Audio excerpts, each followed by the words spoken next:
তাহলে স্টুডেন্ট, বাস্তব সংখ্যা তত্ত্ব থেকে আমাদের প্রথম অঙ্কটি হলো 200 এর চেয়ে ছোট বৃহত্তম মৌলিক সংখ্যাটি হলো। তো প্রথমে আমি জানি, তোমরা জানো যে মৌলিক সংখ্যা কাকে বলে। মৌলিক সংখ্যা কি কি? যদি 1 থেকে 10-এর মধ্যে বলি, 1 থেকে 10-এর মধ্যে মৌলিক সংখ্যা কি কি আছে? 2 আছে, সবচেয়ে ছোট মৌলিক সংখ্যা। তারপরে কি পাবে? 3 পাবে, 5 পাবে। অর্থাৎ যেই সংখ্যাগুলোকে অন্য কোনো সংখ্যা দিয়ে ভাগ যাবে না, 1 এবং সেই সংখ্যা ছাড়া। 1 এবং সেই সংখ্যা ছাড়া, অর্থাৎ কমপক্ষে, না কমপক্ষে বললে ভুল হবে, শুধুমাত্র দুটো উৎপাদকেই থাকবে যেসব সংখ্যার, সেটাই হচ্ছে মৌলিক সংখ্যা। ওকে, তাই 2, 3, 5। দেখো, এটা এই 2 সম্পর্কে মাথায় রাখবে যে একমাত্র জোড় সংখ্যা যেটা মৌলিক সংখ্যা, কোশ্চেন দিয়ে থাকে কখনো। ওকে, 200 হচ্ছে ছোট বৃহত্তম মৌলিক সংখ্যাটি হলো। তো এইখানে এই সংখ্যাগুলো মৌলিক সংখ্যা কিনা আগে চেক করব।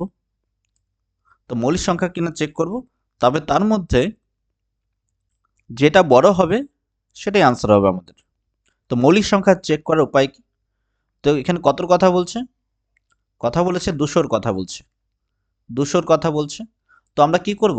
এই 200-কে না বর্গমূল করব। অ্যাপ্রক্সিমেট ভ্যালুটা নিয়ে নিব, কাছাকাছিটা। 200 যদি বর্গমূল করি কত হয়? দেখো, আমরা যদি 10 স্কোয়ার হয়ে যায় 100 হয়ে যায়, ঠিক আছে। আমরা যদি এখান থেকে তোমার একটু বাড়িয়ে দিই, 12 স্কোয়ার হয়ে যাবে 144।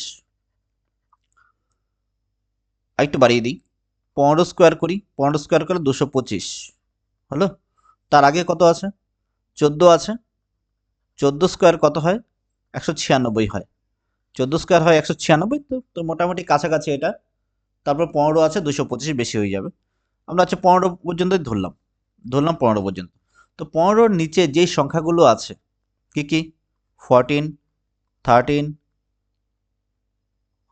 12, 11, তারপর তোমার 10, এই সংখ্যাগুলো এগুলো আছে 15-র নিচে। তো আমরা তাদের মধ্যে শুধু মৌলিক সংখ্যাগুলো নিব। মৌলিক সংখ্যা কি কি পাবো তাহলে? 15-র নিচে 13 পাবো, ওকে, 11 পাবো, আর কি পাবো? আর পাবো হচ্ছে 10, 9 তো না, 8 হবে না, 7 হবে, আর কি হবে? 5 হবে, 4 হবে না, 3, 2। তাহলে এই যে সংখ্যাগুলো আছে এগুলোকে আমরা কি কি দিয়ে চেক করব? 2 দিয়ে, 3 দিয়ে, 5 দিয়ে, 7 দিয়ে এবং 11 আর 13। এই যে কয়টা সংখ্যা হলো, এই কয়টা সংখ্যা দিয়ে আমাকে চেক করতে হবে আমাদেরকে। হলো 2, 3, 5, 7, 11, 13 দিয়ে যদি এই সংখ্যাগুলোকে ভাগ যায়, তবে আমরা সেটা মৌলিক সংখ্যা হিসেবে কাউন্ট করব না। যদি এই সংখ্যাগুলোর মধ্যে কোনোটা দিয়ে ভাগ না যায় এই সংখ্যাগুলোকে, সেটা মৌলিক সংখ্যা হবে। ঠিক আছে? তো সবার প্রথমে আমরা নিয়ে নিই এখানে 199, সবচেয়ে বড় সংখ্যাটাকে নিয়ে নিই আগে, দেখি এটাকে ভাগ যায় কিনা। তো 199-কে এক এক করে দেখবো আমরা। হ্যাঁ, অপশন এ নিচ্ছি প্রথমে, যেহেতু অপশন ভিত্তিকে দেওয়া আছে। 199-কে প্রথমে ভাগ কোন কোন সংখ্যা দিয়ে যায় কি যায় না সেটা চেক করব। হলো সুপারফাস্ট 2 দিয়ে দেখবো আমরা। 2 দিয়ে কি ভাগ যাচ্ছে? না, 2 দিয়ে ভাগ করার নিয়ম, শেষ অঙ্কটা অর্থাৎ একক স্থানীয় অঙ্কটা কি কি হতে হয়? 0 হতে হয়, 2 হতে হয়, 4, 6 অ্যান্ড 8 হতে হয়, তবে 2 দিয়ে ভাগ যায়। তো 2 দিয়ে ভাগ যাচ্ছে না, আপাতত 2টা ক্যান্সেল হয়ে গেল। ঠিক আছে? তো 3 দিয়ে চেক করবো এবার, 3 দিয়ে ভাগ যায় কিনা। 3 দিয়ে কি করে চেক করা হয়? সবগুলো সংখ্যা যোগ করব, অঙ্কগুলো যোগ করব 199-এর, দেখব 3 দিয়ে ভাগ যায় কিনা, তবে 3 দিয়ে ভাগ যাবে। 9, 9, 18 আর কি 19।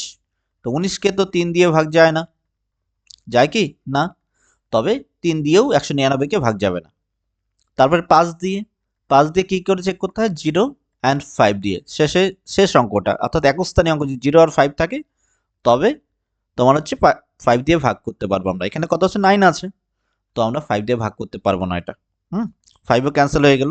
তো এখনো পর্যন্ত কিন্তু মৌলিক সংখ্যা। এবার 7 দিয়ে দেখি। 7 দিয়ে ভাগ করার নিয়ম, একটু বড় সংখ্যা হলে সুবিধা হয় বেশি, কিন্তু আমরা নর্মালি চেক করবো 199-কে। 199-কে আমরা 7 দিয়ে ভাগ করব। 7 দোকানে কত হলো? 14 হলো। বিয়োগ করলে কত হয়? 5 হয় 59। তা 7 7 7 8 56, ভাগ যাচ্ছে না, ভাগশেষ রয়ে যাচ্ছে। ভাগশেষ কত থাকছে?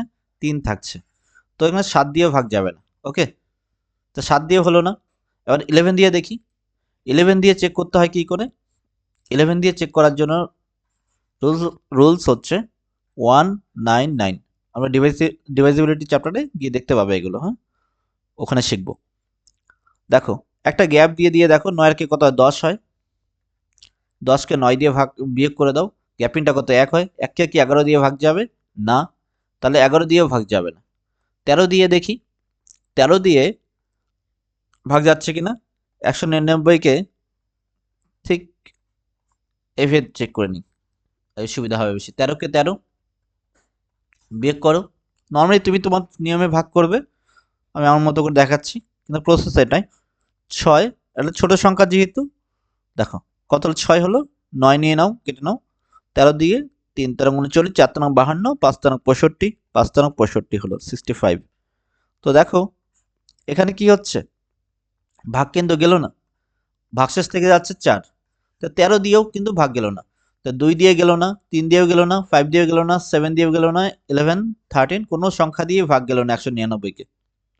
তাহলে যেহেতু এই যে সংখ্যাগুলো আছে তার মধ্যে সবগুলো সংখ্যার থেকে বড় হচ্ছে 199টা, আর 199 এখানে মৌলিক সংখ্যা হিসেবে প্রকাশিত হচ্ছে।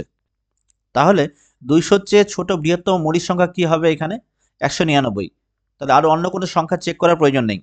এবার যে কোনো ভাবে যদি এরকম দিয়ে থাকে, এখানে 500-র কমও দিতে পারতো, 400-র কমও দিতে পারতো, কিংবা তোমাকে অন্য কোনো সংখ্যাও দিতে পারতো। যে ধরো তোদিকে 771, 700 ধরো 71, এই সংখ্যাটা মৌলিক সংখ্যা কিনা এভাবে যদি চেক করতে বলতো, তাহলে তুমি যে কোয়েশ্চেন মার্ক রাখতো মৌলিক সংখ্যা কিনা, তাহলে তুমি এইভাবেই চেক করতে। ঠিক আছে, তো আমাদের আনসার এখানে কি হয়ে গেল? Option A 199। 200-র চেয়ে ছোট বৃহত্তম মৌলিক সংখ্যা বলছে, সবচেয়ে বড়টা লাগবে। 200-র চেয়ে ছোট হলেই হবে না, সবচেয়ে বড় সংখ্যাটাও লাগবে। তো এরকম আরো কোয়েশ্চেন আমরা সলভ করব। এই তো মাত্র শুরু করলাম আমরা। হলো 200-র চেয়ে ছোট বৃহত্তম মৌলিক সংখ্যাটি হলো 199।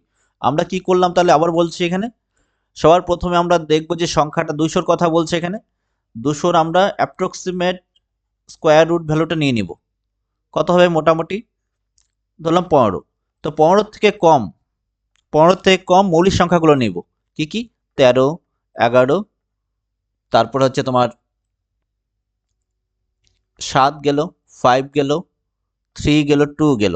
এই সংখ্যাগুলো দিয়ে মাথায় রাখবে, সমস্ত যৌগিক সংখ্যাকে কোনো না কোনো মৌলিক সংখ্যা দিয়ে অবশ্যই ভাগ যাবে।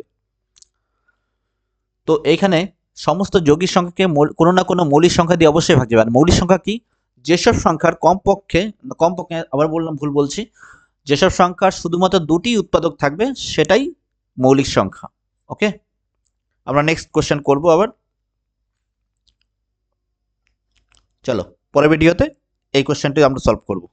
আর তোমরা যদি আনসার করতে পারো, তো আমি এখানে অপশন বসাইনি, এখানে অপশন বসিয়ে দিব তো পরে ভিডিও তৈরি করার জন্য। ঠিক আছে, তো তোমরা আনসার কমেন্ট করে দিতে পারো। চলো দেখা হবে পরে ভিডিওতে।